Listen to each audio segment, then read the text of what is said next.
പ്രദേശങ്ങളാകെ ഈ പരിസരങ്ങളിൽ നല്ല ഒരു 4-5 ആൾക്കാർ താഴ്ചയുള്ള കുഴികളുള്ള സ്ഥലങ്ങളാണ് ഇതെല്ലാം. ഇനി ആകപ്പാടെ ഉണ്ടെന്ന് പറയുന്നത് ഈ ഭാഗത്ത് മാത്രമാണെന്നാണ് തോന്നുന്നത്. ബാക്കി എല്ലാ സ്ഥലങ്ങളും മണൽ കൊണ്ട് നിറഞ്ഞിട്ടുണ്ട്.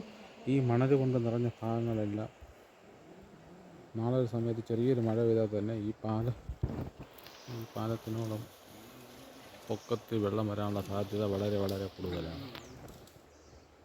അപ്പോൾ ഈ മണൽ അത് മാറ്റിയില്ലെങ്കിൽ ഈ പ്രദേശത്തുള്ള ആൾക്കാർക്ക് തന്നെ പോകാനും വരാനും പിന്നെ കഴിയാത്ത രീതിയിലുള്ള വെള്ളപ്പൊക്കമായി മാറും എന്നുള്ളത്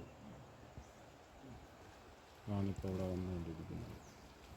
ഇവിടെ മാത്രമൊന്നുമല്ല, ഈ വാമനാമതി നദിയുടെ ഏത് ഭാഗങ്ങളിലും ഇപ്പം നല്ല മണൽ ഇറങ്ങി കുഴികളെല്ലാം നിറഞ്ഞിട്ടുണ്ട്. ചെറിയൊരു മഴ പെയ്താൽ തന്നെ വെള്ളപ്പൊക്ക ഭീഷണി നേരിടുന്ന പ്രദേശമായി മാറിയിരിക്കുകയാണ്.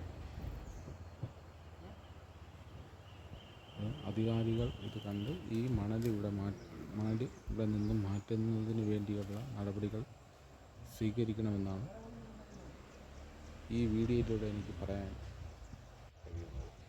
അപ്പോൾ എന്താണെന്ന് വെച്ചാൽ അതിനുള്ള തീരുമാനങ്ങൾ സർക്കാർ അതിൻ്റേതായ ഉദ്യോഗസ്ഥർ